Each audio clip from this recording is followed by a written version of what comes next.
Bienvenue dans ce nouveau reportage.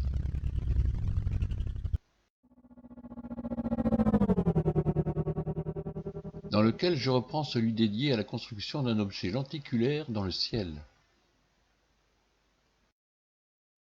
Édité en mars 2019, il était alors en mode script, ce qui, vous pouvez le voir, ici rendait ce reportage difficile à apprécier. Il fallait à la fois lire mes commentaires et regarder les photos, ce qui n'est pas évident à faire. Donc, ce que je vous propose dans ce nouvel opus, c'est de découvrir ou de redécouvrir ce reportage, mais en mode audio. Et cette fois-ci, avec tout ce que j'ai découvert ces 2 dernières années au sujet de l'analyse numérique avancée. Alors installez-vous bien dans votre fauteuil, je vous emmène dans un monde plein de surprises. Nous sommes le 29 septembre 2018 à 23h20. Je vais photographier depuis mon jardin dans cette direction nord-est. Je vous montre ici de jour l'emplacement de mes prises de vue. La cheminée et l'antenne de télévision seront des éléments d'appréciation des distances et des déplacements de l'objet photographié. Cet événement s'est produit 2 mois avant celui de la transformation d'un tube en sphère, même lieu et même direction. C'est cette luminescence rouge orangée qui attire mon œil. Je vais alors réaliser une série de 9 photos. Dans ce traitement d'image de la première photo, nous voyons bien la cheminée, ici en bas à gauche. Et ici, dans la deuxième image, nous voyons bien l'antenne de télévision. C'est ainsi que j'ai pu positionner dans l'espace le déplacement de cet objet. En détaillant les fiches techniques des photos, j'ai obtenu le temps de déplacement entre chaque prise de vue, donnant cette scénographie temporelle.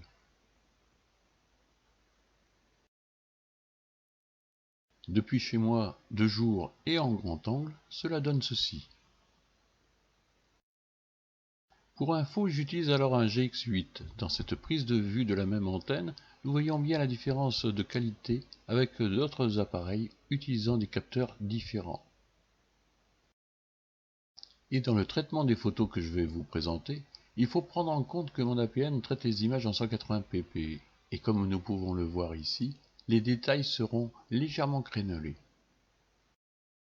Je me dépêche d'installer mon appareil sur son trépied, de le régler manuellement de sorte que ce que je photographie se trouve à la même taille que ce que je vois réellement. Lors du reportage sur cet objet, j'ai attiré votre attention sur les autres objets en mouvement, mais sans faire de corrélation entre eux.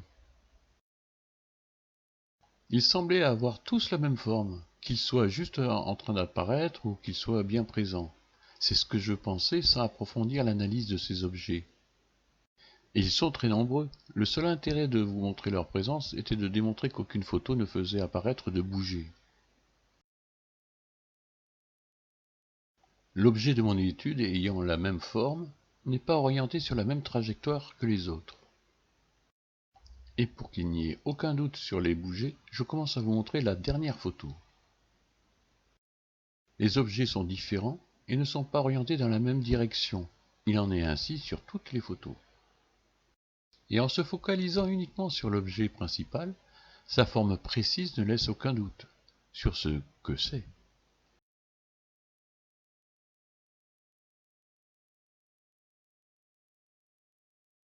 Si je reprends la scénographie de cet événement, sur l'objet principal, à la même taille d'image, nous voyons bien qu'il s'agit à la fois d'une transformation et d'une construction en temps réel. Les 4 premières photos montrent un objet se contorsionnant tel un ver de terre, finissant par s'allonger finement. Semblant se solidifier, il tourne sur lui-même, il montre des parties distinctes là où des césures apparaissent. Pour finir par prendre une forme compacte, et un objet blanc provenant d'un autre objet vient s'installer dans la structure. Au total, 2 ajouts seront effectués par ces objets secondaires, c'est la partie construction. Finalement, l'objet se plie en deux pour former un bloc identique sur les 2 faces. En regardant ces 2 photos, Il est évident que ce sont ces deux triangles blancs éblouissants qui apportent le matériel nécessaire à la transformation finale. Voilà, c'est fini. Le reportage original dure 3 fois plus longtemps. Alors, pourquoi ce raccourci? Tout simplement parce que je n'avais pas tout raconté dans le premier opus. Je n'avais pas tout compris ce qu'il me montrait. J'ai fait aussi quelques erreurs d'appréciation dans la partie construction de l'objet que j'ai volontairement laissée ici. Tout d'abord, je n'ai jamais pu prendre d'autres photos, la rotule du trépied ayant lâché. Le temps de la remettre en place, il n'y avait plus rien dans le ciel de visible. Je ne connaîtrai jamais la configuration finale de l'objet. Mais avait-il vraiment envie de tout me montrer? Sur cette amélioration, je constate que quelque chose cloche. Je reconnais des parties d'objets en transit. Je reprends donc l'analyse des 9 photos sans omettre les objets secondaires. Ils ont une raison essentielle dans la compréhension de ce qu'il m'est montré, et la conclusion finale sera très dérangeante pour la plupart des gens. Pour faire cette nouvelle analyse, je vais mettre à profit tout ce que j'ai appris au fil du temps sur l'imagerie et les objets générés par le cube, notamment sur l'ange gardien ici en haut à gauche. Je vais donc retenir tout ce que vous avez déjà vu dans ces reportages, mais je vais aussi ajouter le dossier du 9 octobre 2016, que je n'ai jamais montré à qui que ce soit. Il s'agit de 3 photos tirées le 9 octobre 2016 chronologiquement de gauche à droite. Ici, avec la même amélioration. Si je ne les ai jamais montrées, c'est que j'étais complètement perdu, ne sachant ce qu'il fallait croire dans ce que je voyais. Il m'a fallu attendre 2021 et l'étude du cube pour comprendre ce qu'il y avait à voir. Sur la première photo améliorée, je positionne l'antenne de télévision, car c'est encore une fois photographié dans la même direction et le même angle. La deuxième photo où je mets aussi l'antenne. L'objet s'est métamorphosé ou tout simplement retourné. La troisième photo ne montre plus rien, ou presque. En reprenant du début, nous voyons bien celui que j'appelle volontiers l'ange gardien, et au-dessus, un drôle d'objet. Un drôle d'objet, entre avion, hélicoptère, sous-marin de bande dessinée, c'est au choix de celui qui le regarde, et c'est bourré de pareidolie, quelle que soit la partie que vous regardez. La deuxième photo montre que l'ange gardien s'est rapproché du drôle d'objet, qui s'est métamorphosé ou tourné. Ici, sur ces deux plans comparés, grâce à l'antenne, c'est flagrant. La troisième photo montre l'ange gardien qui, si vous avez regardé le reportage qui leur est dédié, et en forçant la luminosité, nous montre que l'objet a pratiquement tout perdu de son apparence, se fondant avec le cube présent. C'est plus compréhensible ainsi. Alors, oui, ceci n'existe pas. Ils auraient pu me montrer un bonhomme Michelin si ça leur chantait. Tout ce qu'il y a à retenir ici, c'est le modus operandi, comme un rébus à déchiffrer pour comprendre le pourquoi du comment.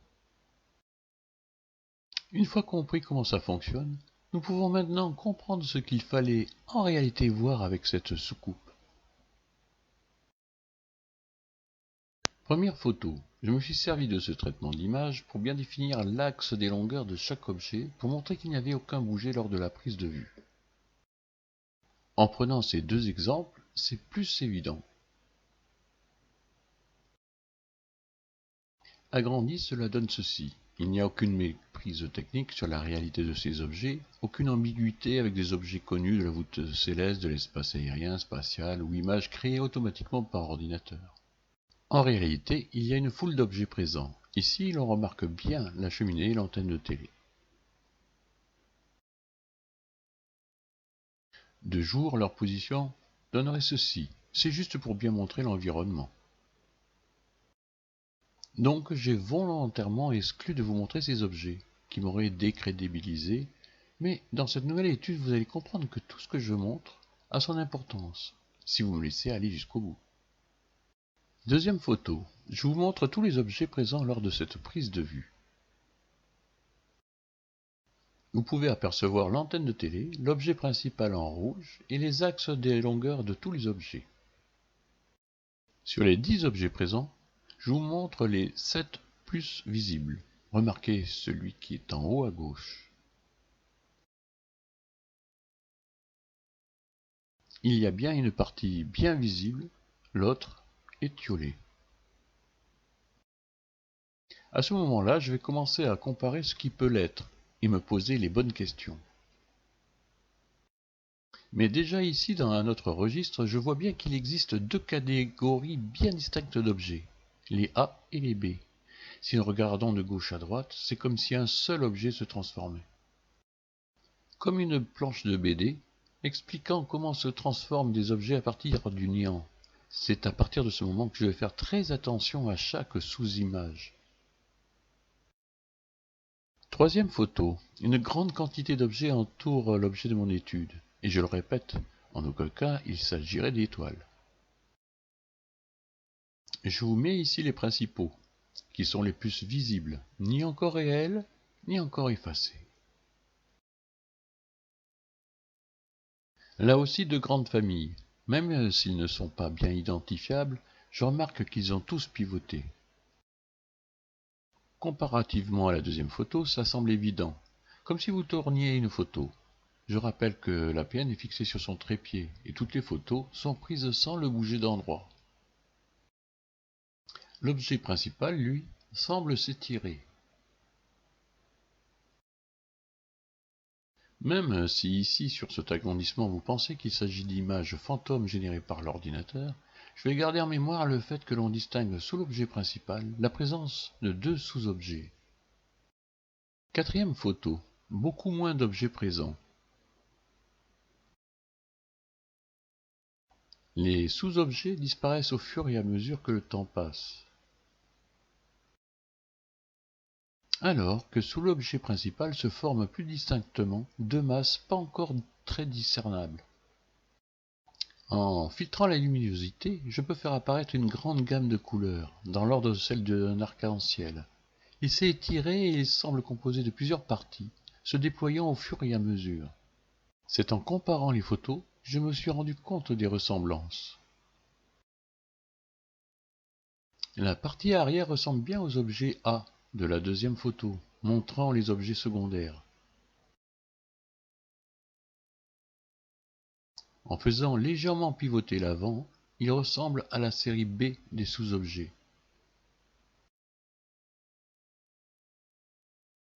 Cinquième photo, encore moins d'objets présents.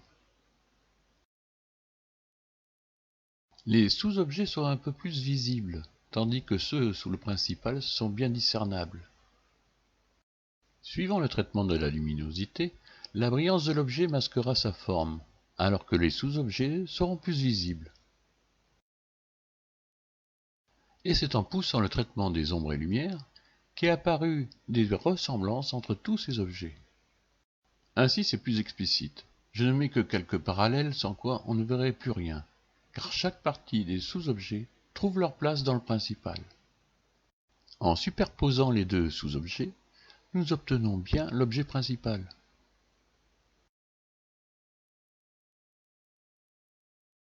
Sixième photo, le plus étonnant reste à venir. Ici, un peu plus d'objets secondaires. Je n'ai gardé que les principaux, car, comme vous pouvez le voir ici en bas à droite, ce sont encore des objets fantômes à en devenir.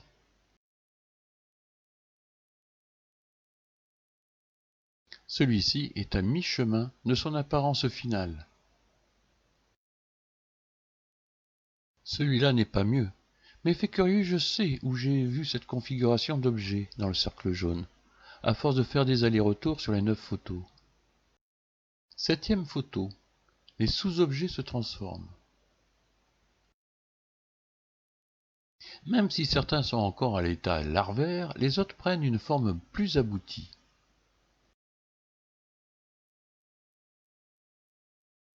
Je vous propose ici juste l'agrandissement du principal et de ses sous-ensembles, sans aucune retouche. Et là, au maximum de clarté. Ce que je prenais pour des triangles blancs ne le sont pas. En améliorant l'image, il semble bien que chaque sous-ensemble est connecté avec une face de l'objet principal. En agrandissant les deux sous-ensembles, on s'aperçoit qu'ils sont bien structurés. Qu'il existe une ombre portée, mais surtout que j'ai déjà vu cette partie du sous-ensemble dans une autre photo. Si je reprends la 6e photo et que j'inverse ce sous-objet, je retrouve les mêmes éléments dans celui se trouvant sous l'objet principal ici dans la 7e photo. Celui de gauche est plutôt cylindrique, tandis que celui de droite est composé de plusieurs ensembles aux formes variées. La présence de trous sont présents sur les deux structures. Et dans ce traitement d'image, même s'ils se ressemblent, nous voyons bien qu'il y a des disparités structurelles entre les deux. 8e photo. Il n'y a plus grand monde. À droite, deux sous-ensembles, dont un seul semble plus abouti, alors qu'à gauche, l'objet principal a pris une forme intéressante à analyser. Graphiquement, tel quel, et vu de loin, ça ressemblerait à un avion. Mais en enlevant au fur et à mesure la luminosité rouge-orangée, nous obtenons une réalité plus en phase avec les sous-ensembles. Les sous-ensembles sont juste extraordinaires dans leur forme complexe, mais aboutis comme des carrosseries. Deux beaux objets à ce moment-là.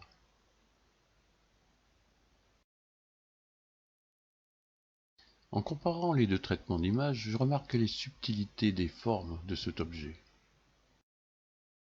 Les trous ne sont pas alignés. Et ce qu'on pouvait confondre avec une aile inversée est bien un objet translucide, semblant couper en deux l'objet. En regardant l'objet, c'est comme s'il se coupait en deux et une des parties tournerait sur elle-même, provoquant ces anomalies. Et en faisant pivoter le sous-ensemble ici à droite, il s'intègre très bien dans la structure. 9e et dernière photo. Au total, 8 objets. Chacun a sa propre forme.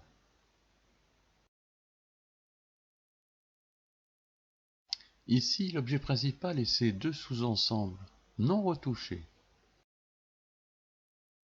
Et c'est vrai qu'à ce moment-là, je pense avoir touché le Graal de l'ufologie, une soucoupe volante. Bien qu'une forme générale se dégage des sous-objets, aucune ressemblance profonde ne s'en dégage, et je ne saurais pas à quoi ils servent, puisque je n'aurai pas d'autres photos pour comparer. Les deux principaux sous-objets, par contre, se ressemblent bien cette fois-ci, à quelques détails près. Chaque partie semble désolidarisée par des coupures bien nettes, avec des formes bien précises.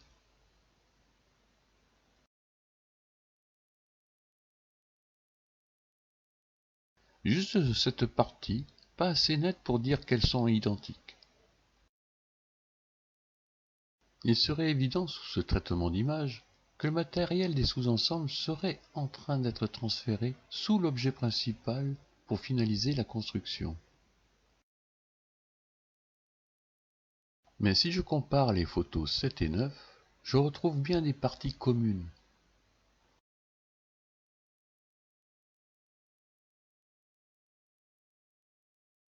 Alors, est-ce que tout ceci est réel? La réponse est oui. Ont-ils réellement construit ces objets dans mon espace aérien? La réponse est non. Avec tout ce que j'ai appris au fil du temps et connaissant les possibilités du cube, il est plus que probable que tout ce que je vous ai montré ici soit juste une projection d'un modus operandi. Alors, qu'y avait-il à voir? Tout part de cet objet, et sans doute un petit peu avant lorsqu'il était sous forme de boule. Chronologiquement parlant, il se déplie tel un mètre pliant, mais souple. Les sous-ensembles présents montrent en avance comment les sous-objets se transforment.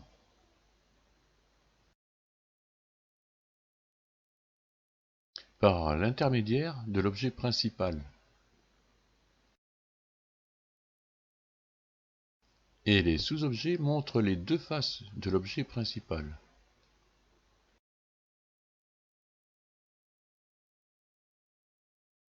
Montrant ce qu'il se passe ou ce qu'il va se passer à l'intérieur de l'objet en construction.